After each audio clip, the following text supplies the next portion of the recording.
الحمدللہ رب العالمین والصلاة والسلام علی خاتم النبیین اما بعد فاعوذ باللہ من الشیطان الرجیم بسم اللہ الرحمن الرحیم۔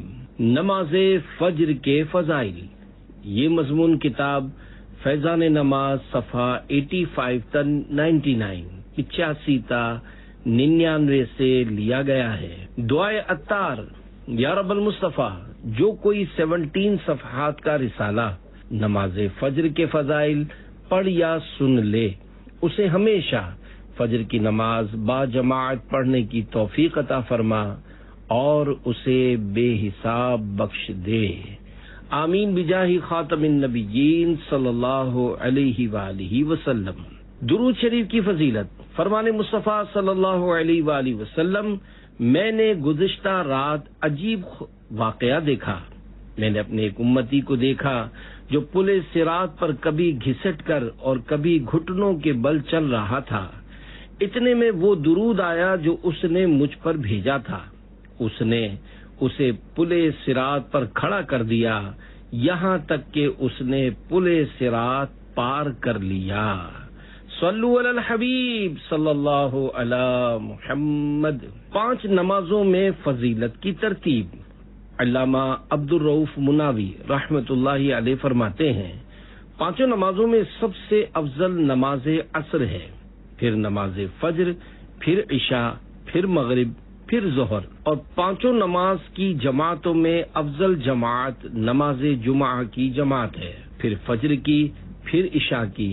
جمعہ کی جماعت اس لیے افضل ہے کہ اس میں کچھ ایسی خصوصیات ہیں جو اسے دیگر نمازوں سے ممتاز کرتی ہیں، جبکہ فجر و عشاء کی جماعت اس لیے فضیلت والی ہیں کہ ان میں مشقت یعنی محنت زیادہ ہے۔ نماز کی پابندی جنت میں لے جائے گی۔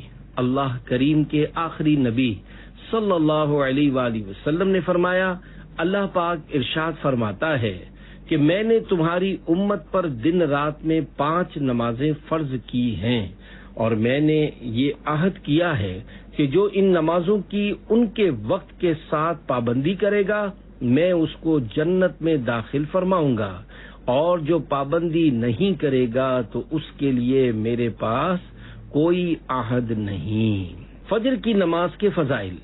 امام فقیہ ابو اللیث سمرقندی رحمۃ اللہ علیہ نے تابعی بزرگ حضرت کعب الاحبار رضی اللہ عنہ سے نقل کیا کہ انہوں نے فرمایا، میں نے توریت کے کسی مقام میں پڑھا، اللہ پاک فرماتا ہے، اے موسیٰ، فجر کی 2 رکعتیں احمد اور اس کی امت ادا کرے گی، جو انہیں پڑھے گا اس دن رات کے سارے گناہ اس کے بخش دوں گا اور وہ میرے ذمے میں ہوگا۔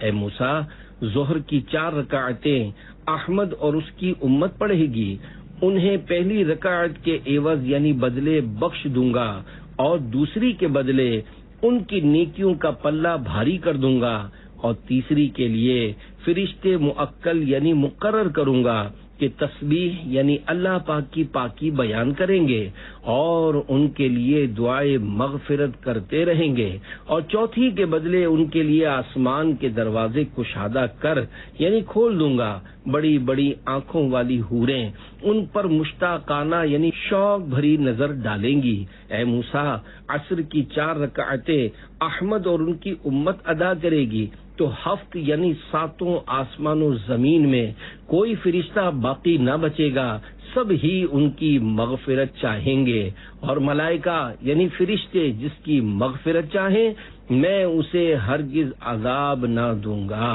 اے موسیٰ، مغرب کی 3 رکعتیں ہیں، انہیں احمد اور اس کی امت پڑھے گی تو آسمان کے سارے دروازے ان کے لیے کھول دوں گا، جس حاجت کا سوال کریں گے اسے پورا ہی کر دوں گا۔ اے موسیٰ، شفق ڈوب جانے کے وقت۔ امام اعظم ابو حنیفہ رحمۃ اللہ علیہ کے نزدیک شفق اس سفیدی کا نام ہے جو مغرب میں سرخی ڈوبنے کے بعد صبح صادق کی طرح پھیلی ہوئی رہتی ہے۔ شفق ڈوب جانے کے وقت یعنی عشاء کی 4 رکعتیں ہیں، پڑھیں گے، انہیں احمد اور ان کی امت وہ دنیا و ما فیہا یعنی دنیا اور اس کی ہر چیز سے ان کے لیے بہتر ہیں، اور انہیں گناہوں سے ایسا نکال دیں گے جیسے اپنی ماؤں کے پیٹ سے پیدا ہوئے۔ اے موسیٰ، وضو کریں گے احمد اور اس کی امت جیسا کہ میرا حکم ہے، میں انہیں عطا فرماؤں گا ہر قطرے کے عوض یعنی بدلے کہ پانی سے ٹپکے ایک جنت جس کا عرض یعنی پھیلاؤ آسمان و زمین کی چوڑائی کے برابر ہوگا۔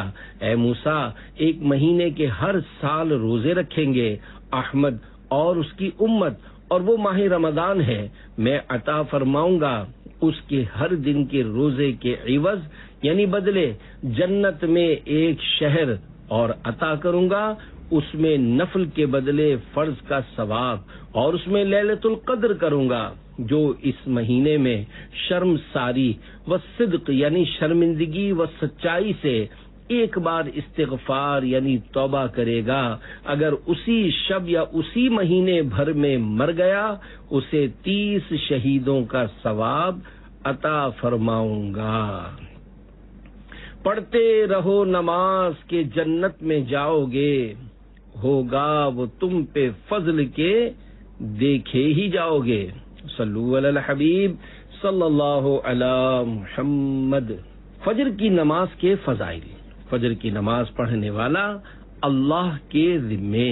صحابی ابن صحابی حضرت عبداللہ ابن عمر رضی اللہ عنہما سے روایت ہے، سردار مکہ مکرمہ سرکار مدینہ منورہ صلی اللہ علیہ وآلہ وسلم ارشاد فرماتے ہیں، جو صبح کی نماز پڑھتا ہے وہ شام تک اللہ پاک کے ذمے میں ہے۔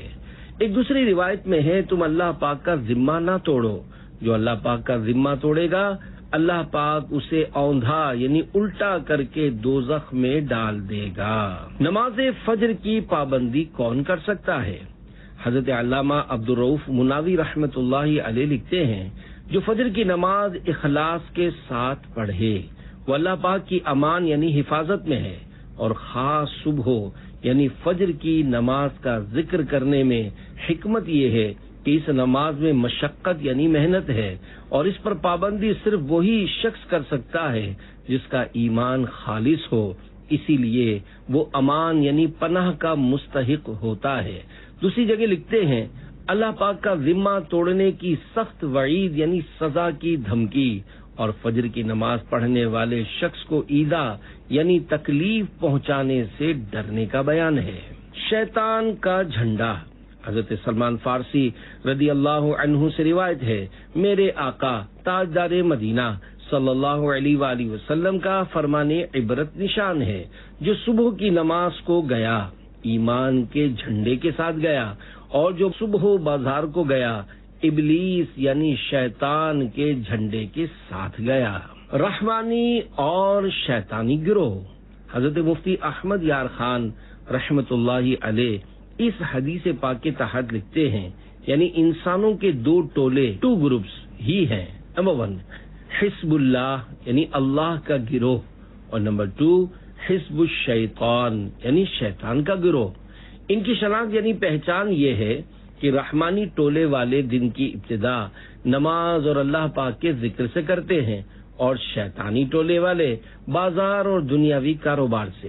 خیال رہے کہ دنیاوی کاروبار منع نہیں، مگر سویرے اٹھتے ہی نہ خدا کا نام نہ اس کی عبادت، بلکہ ان یعنی دنیاوی کاموں میں لگ جانا یہ شیطانی کام ہے۔ شیطان کا 3 گرہ لگانا۔ حضرت ابو ہریرہ رضی اللہ عنہ سے روایت ہے کہ سرکار نامدار مدینے کے تاجدار صلی اللہ علیہ وآلہ وسلم نے ارشاد فرمایا، جب تم میں سے کوئی سوتا ہے تو شیطان اس کی گدی یعنی گردن کے پچھلے حصے میں 3 گرہ یعنی 3 گانٹھیں لگا دیتا ہے۔ ہر گرہ یعنی گانٹھ پر یہ بات دل میں بٹھاتا ہے کہ ابھی رات بہت ہے، سو جا۔ پس اگر وہ جاگ کر اللہ کا ذکر کرے تو ایک گرہ یعنی گانٹھ کھل جاتی ہے، اگر وضو کرے تو دوسری گرہ کھل جاتی ہے، اور نماز پڑھے تو تیسری گرہ بھی کھل جاتی ہے۔ پھر وہ خوش اور تر و تازہ ہو کر صبح کرتا ہے، ورنہ غمگین دل اور سستی کے ساتھ صبح کرتا ہے۔ صبح کے وقت مزے کی نیند کا سبب۔ حضرت علامہ مولانا مفتی احمد یار خان رحمت اللہ علیہ اس حدیث پاک کے تحت لکھتے ہیں، شیطان انسان کے بالوں میں یا دھاگے میں صبح کے وقت غفلت کی 3 گرہیں لگا دیتا ہے، اسی لیے صبح کے وقت بڑے مزے کی نیند آتی ہے۔ حضور صلی اللہ علیہ وآلہ وسلم نے ان 3 گروہ یعنی گانٹھوں کے کھولنے کے لیے 3 عمل ارشاد فرمائے جو بیان کردہ حدیث پاک میں موجود ہے۔ وقت شروع ہوتے ہی سنت فجر پڑھ لینا بہتر ہے۔ ملفوظات اعلی حضرت صفحہ 352 پر ہے، فجر کے اول وقت سنتیں پڑھنا اولا یعنی بہتر ہے۔ پریشان حال ہو کر صبح کرنے والا کون؟ حضرت علامہ علی قاری رحمت اللہ علیہ حدیث پاک کے حصے پھر وہ خوش اور تر و تازہ ہو کر صبح کرتا ہے کہ تحت فرماتے ہیں، کیونکہ وہ شیطان کی قید اور غفلت کی چادر سے چھٹکارا پا کر اللہ پاک کی خوشی پانے میں کامیاب ہو چکا ہوتا ہے۔ اس کے الٹ جو شخص رات میں اٹھ کر نہ ذکر اللہ کرتا ہے اور نہ وضو کر کے نماز پڑھتا ہے بلکہ شیطان کی فرما برداری کرتے ہوئے سویا رہتا ہے حتیٰ کہ اس کی فجر کی نماز تک نکل جاتی ہے، تو وہ غمگین دل اور بہت ساری فکروں کے ساتھ اور اپنے کام پورے کرنے کے تعلق سے حیران و پریشان ہو کر صبح کرتا ہے، اور جو کام بھی کرنے کا ارادہ کرتا ہے اس میں ناکامیاب رہتا ہے، کیونکہ وہ اللہ پاک کی نزدیکی سے دور ہو کر شیطان کے دھوکے کے جال میں پھنس چکا ہوتا ہے۔ یا الہی فجر میں اٹھنے کا ہم کو شوق دے، سب نمازیں ہم جماعت سے پڑھیں وہ ذوق دے۔ شیطان نے کان میں پیشاب کر دیا ہے۔ حضرت عبداللہ بن مسعود رضی اللہ عنہ بیان کرتے ہیں کہ بارگاہ رسالت میں ایک شخص کے متعلق ذکر کیا گیا کہ وہ صبح تک سوتا رہا اور نماز کے لیے نہ اٹھا، تو آپ صلی اللہ علیہ وآلہ وسلم نے ارشاد فرمایا اس شخص کے کان میں شیطان نے پیشاب کر دیا ہے۔ فجر کے لیے نہ جاگنا بڑی نحوست ہے۔ حکیم الامت حضرت مفتی احمد یار خان رحمت اللہ علیہ اس حدیث پاک کے حصے نماز کے لیے نہ اٹھا کے تحت فرماتے ہیں، یعنی نماز تہجد کے لیے یا نماز فجر کے لیے نہ اٹھا، پہلے یعنی تہجد میں نہ اٹھنے والے معنی زیادہ مناسب ہیں، کیونکہ صحابہ کرام علیہم رضوان فجر ہرگز قضا نہ کرتے تھے، اور ممکن ہے یہ کسی منافق کا واقعہ ہو جو فجر میں نہ آتا تھا۔ معلوم ہوا کہ نماز فجر میں نہ جاگنا بڑی نحوست ہے۔ نیز کوتاہی کرنے والوں کی شکایت اصلاح کی غرض سے کرنا جائز ہے، غیبت نہیں۔ شیطان واقعی پیشاب کرتا ہے۔ حضرت علامہ محمد بن احمد انصاری قرطبی رحمت اللہ علیہ فرماتے ہیں یہ بات ثابت ہے کہ شیطان کھاتا پیتا اور نکاح کرتا ہے، تو اگر وہ پیشاب بھی کر لے تو اس میں کیا رکاوٹ ہے؟ شیطان کو بھگائے گی اے بھائیو نماز، فردوس میں بسائے گی اے بھائیو نماز۔ شیطان کا سرما وغیرہ قوت القلوب میں ہے۔ شیطان کے پاس سعود یعنی ناک میں ڈالنے والی کوئی چیز، لعوق یعنی چاٹنے والی کوئی چیز، اور ضرور یعنی آنکھ میں ڈالنے والی کوئی چیز ہے۔ جب وہ بندے کی ناک میں سعود ڈالتا ہے تو اس کے اخلاق برے ہو جاتے ہیں، جب لعوق چٹاتا ہے تو اس کی زبان برا بولنے والی ہو جاتی ہے، اور جب بندے کی آنکھ میں ضرور ڈالتا ہے تو رات بھر سویا رہتا ہے یہاں تک کہ صبح ہو جاتی ہے۔ فجر کا وقت ہو گیا اٹھو، اے غلامان مصطفیٰ اٹھو، صلو علی الحبیب صلی اللہ علی محمد۔ تہجد یا فجر کے لیے اٹھنے کا مدنی نسخہ۔ نماز تہجد یا فجر میں اٹھنے کے لیے سوتے وقت پارہ 16 سورۃ الکہف کی آخری 4 آیتیں پڑھ لیجئے۔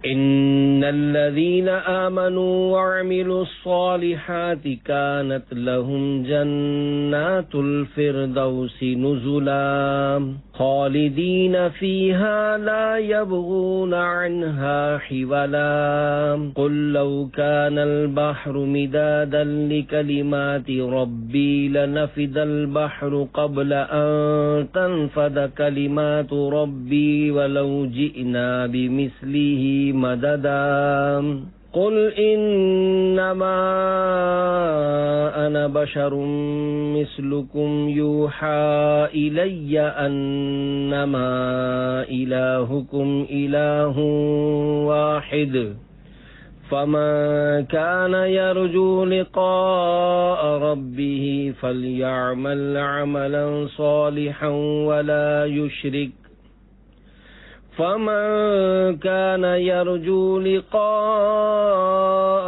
ربه فليعمل عملا صالحا ولا يشرك بعبادة ربه أحدا۔ ترجمہ کنزُل ایمان۔ بے شک جو ایمان لائے اور اچھے کام کیے فردوس کے باغ ان کی مہمانی ہے، وہ ہمیشہ ان میں رہیں گے، ان سے جگہ بدلنا نہ چاہیں گے۔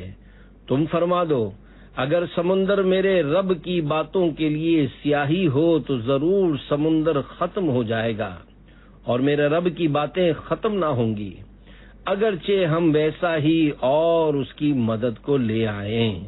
تم فرماؤ ظاہر صورت بشری میں تو میں تم جیسا ہوں، مجھے وحی آتی ہے کہ تمہارا معبود ایک ہی معبود ہے، تو جسے اپنے رب سے ملنے کی امید ہو اسے چاہیے کہ نیک کام کرے اور اپنے رب کی بندگی میں کسی کو شریک نہ کرے، اور نیت کیجئے کہ مجھے اتنے بجے اٹھنا ہے۔ انشاءاللہ آیات مبارکہ پڑھنے کی برکت سے آنکھ کھل جائے گی۔ اگر شروع میں آنکھ نہ بھی کھلے تو مایوس نہ ہو، وظیفہ جاری رکھیے، انشاءاللہ آہستہ آہستہ ترکیب بن جائے گی۔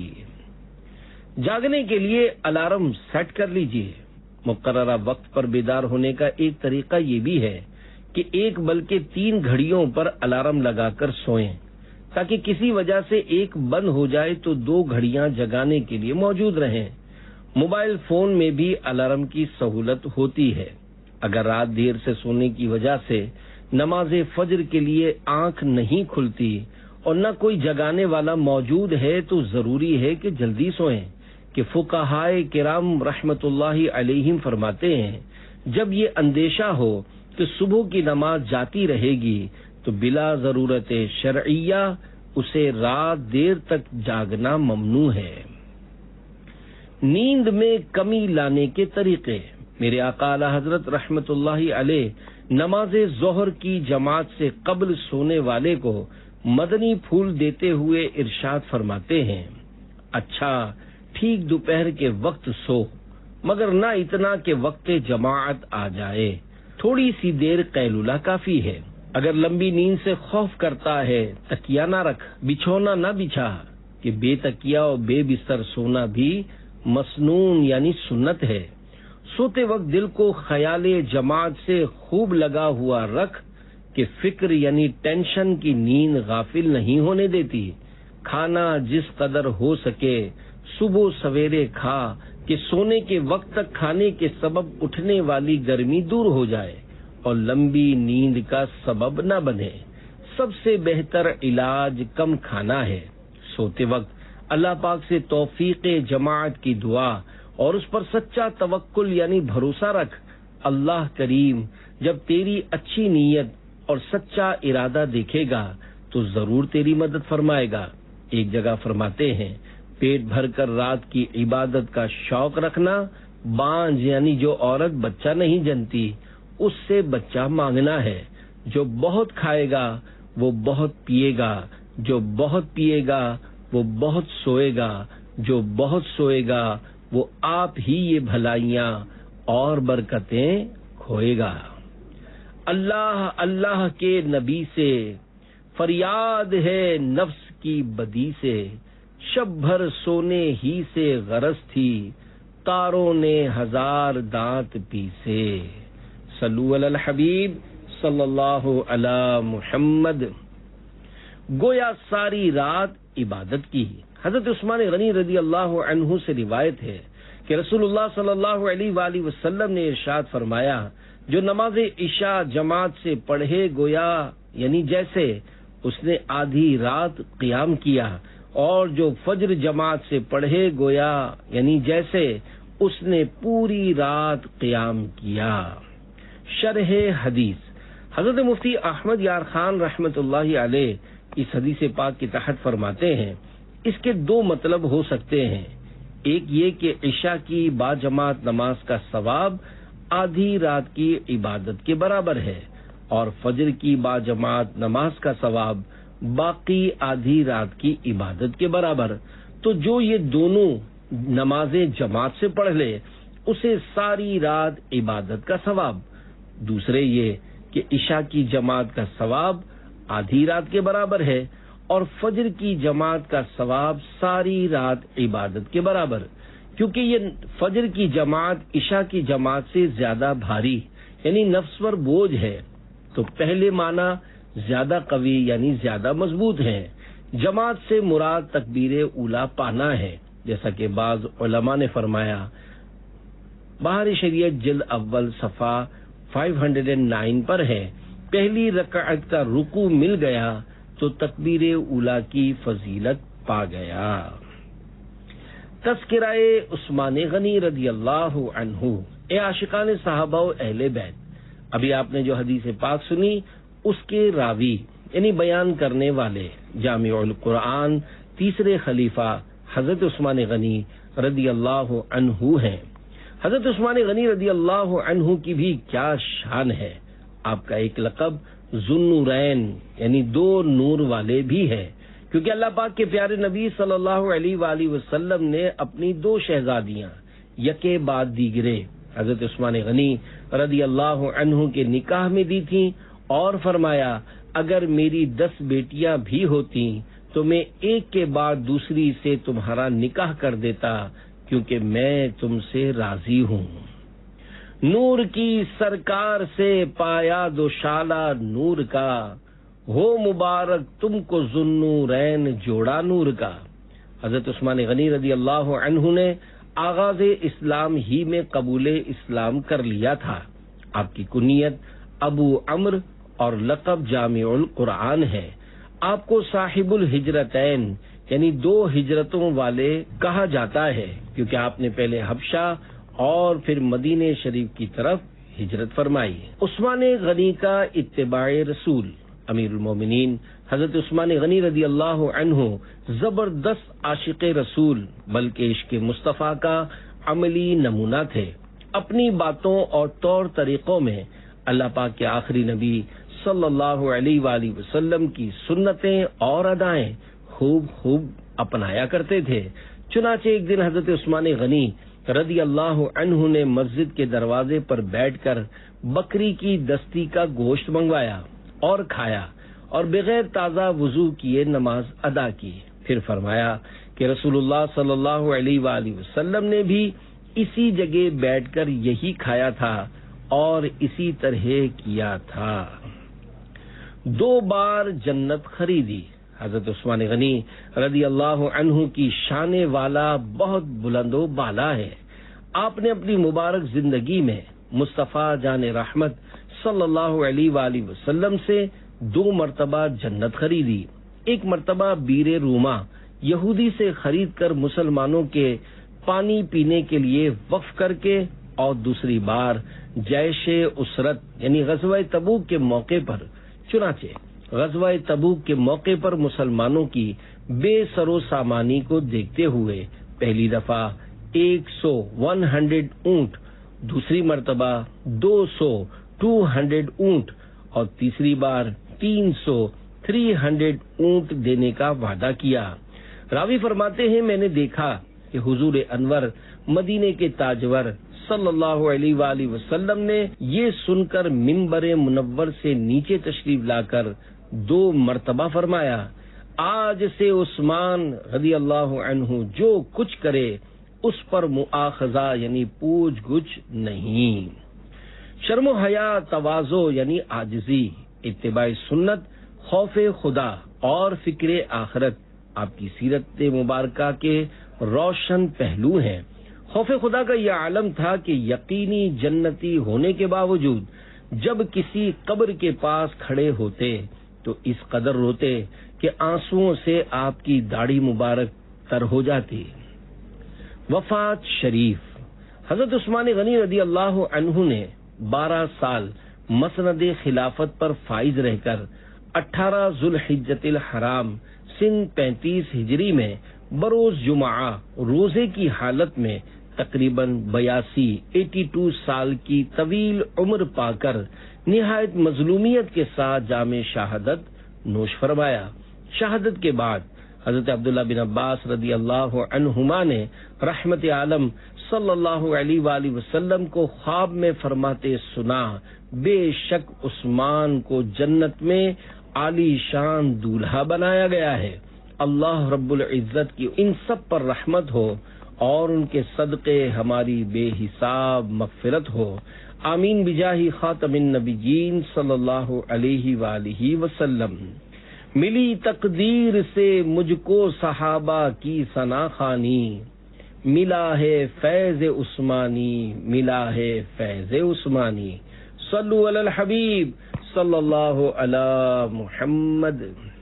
جمعہ کی فجر با جماعت کی خصوصی فضیلت. حضرت ابو عبیدہ بن جراح رضی اللہ عنہ بیان کرتے ہیں کہ رسول اکرم رحمت عالم صلی اللہ علیہ وآلہ وسلم نے ارشاد فرمایا، جمعہ کے دن پڑھی جانے والی فجر کی نماز با جماعت سے افضل کوئی نماز نہیں ہے. میرا گمان یعنی خیال ہے تم میں سے جو اس میں شریک ہوگا اس کے گناہ معاف کر دیے جائیں گے. نبی کا گمان یقین کے برابر ہوتا ہے. اے عاشقان رسول، اس حدیث پاک میں کہا گیا ہے میرا گمان یعنی خیال ہے. اس کی شرح یہ ہے کہ نبی کا گمان یعنی خیال یقین کے برابر ہوتا ہے. لہذا مطلب یہ ہوا کہ واقعی جمعہ کی نماز فجر با جماعت پڑھنے والے کے گناہ معاف کر دیے جائیں گے. احادیث مبارکہ میں جہاں گناہ معاف ہو جانے کا تذکرہ ہوتا ہے وہاں صغیرہ یعنی چھوٹے گناہوں کی معافی ملنا مراد ہوتا ہے، کیونکہ کبیرہ یعنی بڑے گناہ توبہ سے معاف ہوتے ہیں. فجر و عشاء 40 دن با جماعت پڑھنے کی عظیم الشان فضیلت. جو خوش نصیب مسلسل 40 دن تک فجر و عشاء با جماعت ادا کرتا ہے وہ جہنم اور منافقت سے آزاد کر دیا جاتا ہے. جیسا کہ خادم نبی حضرت انس رضی اللہ عنہ سے روایت ہے، سرکار مدینہ صلی اللہ علیہ وآلہ وسلم نے ارشاد فرمایا، جس نے 40 دن فجر و عشاء با جماعت پڑھی اس کو اللہ پاک 2 آزادیاں عطا فرمائے گا، ایک نار یعنی آگ سے، دوسری نفاق یعنی منافقت سے. دوزخ سے آزادی. امیر المومنین حضرت عمر فاروق اعظم رضی اللہ عنہ سے روایت ہے، سرکار دو عالم صلی اللہ علیہ وآلہ وسلم کا فرمان عالی شان ہے، جو 40 راتیں مسجد میں با جماعت نماز عشاء پڑھے کہ پہلی رکعت فوت نہ ہو، اللہ پاک اس کے لیے دوزخ سے آزادی لکھ دیتا ہے. رسائل کی برکت. پیارے پیارے اسلامی بھائیوں، با جماعت ادائیگی کا ذہن مضبوط بنانے، نماز کی خاطر، میٹھی میٹھی نیند کو خاطر میں نہ لانے اور ہر حال میں رضا الہی پانے کے لیے جد و جہد فرمانے کی سوچ بنانے کے لیے دعوت اسلامی کے دینی ماحول میں رہنا نہایت مفید ہے. آئیے دعوت اسلامی کی ایک مدنی بہار سنتے ہیں. فیصل آباد کے ایک نوجوان اسلامی بھائی بہت فیشن پسند تھے. جب بھی مارکیٹ میں نئے فیشن کی پینٹ شرٹ آتی یہ خرید لیا کرتے. دنیا کی مستی میں ایسے گم تھے کہ ان کا نماز پڑھنے کو جی نہیں چاہتا تھا. ان کی والدہ فجر کی نماز کے لیے جگاتی تو کل سے پڑھوں گا، اس جمعہ سے نمازیں پڑھنا شروع کروں گا وغیرہ کہہ کر ٹال دیا کرتے. ان کے بڑے بھائی جو کالج میں پڑھتے تھے وہ خوش قسمتی سے دعوت اسلامی کے دینی ماحول سے وابستہ ہو گئے، جس کے اثرات گھر تک بھی پہنچے۔ بڑے بھائی ایک دن سنت و برے اجتماع سے واپس لوٹے تو مکتبۃ المدینہ کے چند رسائل لیتے آئے۔ جب چھوٹے بھائی نے یہ رسائل پڑھے تو ان کا دل چوٹ کھا گیا کہ اب مجھے بھی دعوت اسلامی والا بننا ہے۔ چنانچہ یہ بھی دعوت اسلامی کے سنت و برے اجتماع میں شریک ہوئے، جہاں انہوں نے بیان کالے بچھو سنا۔ انہوں نے رو رو کر توبہ کی اور داڑھی شریف چہرے پر سجانا شروع کر دی۔ یہ غوث پاک رحمت اللہ علیہ کے مرید بھی بنے اور دعوت اسلامی کا دینی کام کرتے کرتے درس نظامی میں داخلہ بھی لیا اور وکلا مجلس کے صوبائی ذمہ دار بھی بنے۔ اے بیمار عصیاں تو آ جا یہاں پر، گناہوں کی دے گا دوا دینی ماحول۔ صلو علی الحبیب صلی اللہ علی محمد۔ فجر و عصر کے فضائل، فرشتوں کی تبدیلی کے اوقات۔ حضرت ابو ہریرہ رضی اللہ عنہ سے روایت ہے کہ مدینے کے تاجدار صلی اللہ علیہ وآلہ وسلم نے ارشاد فرمایا، تم میں رات اور دن کے فرشتے باری باری آتے ہیں اور فجر و عصر کی نمازوں میں جمع ہو جاتے ہیں۔ پھر وہ فرشتے جنہوں نے تم میں رات گزاری ہے اوپر کی طرف چلے جاتے ہیں۔ اللہ پاک باخبر ہونے کے باوجود ان سے پوچھتا ہے، تم نے میرے بندوں کو کس حال میں چھوڑا؟ وہ عرض کرتے ہیں، ہم نے انہیں نماز پڑھتے چھوڑا، اور جب ہم ان کے پاس پہنچے تھے تب بھی وہ نماز پڑھ رہے تھے۔ ہر بالغ کے ساتھ 62 فرشتے۔ حضرت مفتی احمد یار خان رحمت اللہ علیہ حدیث پاک کے اس حصے فجر و عصر کی نمازوں میں جمع ہو جاتے ہیں کے تحت فرماتے ہیں، یہاں فرشتوں سے مراد یا تو اعمال لکھنے والے 2 فرشتے ہیں یا انسان کی حفاظت کرنے والے 60 فرشتے۔ ہر نابالغ کے ساتھ 60 فرشتے رہتے ہیں اور بالغ کے ساتھ 62۔ اسی لیے نماز کے سلام اور دیگر سلاموں میں ان کی نیت کی جاتی ہے۔ ان ملائکہ کی ڈیوٹیاں بدلتی رہتی ہیں دن میں اور رات میں، مگر فجر و عصر میں پچھلے فرشتے جانے نہیں پاتے کہ اگلے ڈیوٹی والے آ جاتے ہیں، تاکہ ہماری ابتدا و انتہا یعنی شروع کرنے اور ختم کرنے کی کیفیت کے گواہ زیادہ ہوں۔ اس حصے اوپر کی طرف چلے جاتے ہیں کے تحت لکھتے ہیں اپنے ہیڈ کوارٹر کی طرف جہاں ان کا مقام ہے۔ مفتی صاحب حدیث پاک کے اس حصے، ہم نے انہیں نماز پڑھتے چھوڑا اور جب ہم ان کے پاس پہنچے تھے تب بھی وہ نماز پڑھ رہے تھے کے تحت تحریر کرتے ہیں۔ اس کا مطلب یا تو یہ ہے کہ فرشتے نمازیوں کی پردہ پوشی کرتے ہیں کہ آس پاس کی نیکیوں کا ذکر اور درمیان کے گناہوں سے خاموشی، یا یہ مطلب ہے کہ اے مولا، جن بندوں کی ابتدا و انتہا یعنی شروعات و ختم ہونے کی کیفیت ایسی ہو، اس میں ہمیشہ برکت ہی رہتی ہے۔ فرشتوں والی حدیث کے عمدہ مدنی پھول۔ نماز ایک اعلی عبادت ہے کہ اس کے بارے میں سوال جواب ہوتا ہے۔ نماز فجر و عصر دیگر نمازوں کے مقابلے میں اعظم یعنی زیادہ عظمت والی ہیں۔ اس حدیث پاک میں ان دونوں اوقات کے شرف یعنی عظمت و بزرگی کی طرف اشارہ ہے، کیونکہ فجر کی نماز کے بعد رزق تقسیم ہوتا ہے، جبکہ دن کے آخری حصے یعنی عصر کے وقت میں اعمال اٹھائے جاتے ہیں۔ تو جو شخص ان دونوں وقتوں میں مصروف عبادت ہوتا ہے اس کے رزق و عمل میں برکت دی جاتی ہے۔ یہ امت تمام امتوں سے افضل ہے، اور اس امت کے افضل ہونے سے اللہ پاک کے پیارے اور آخری نبی صلی اللہ علیہ وآلہ وسلم کا تمام انبیاء کرام علیہم السلام سے افضل ہونا لازم آتا ہے۔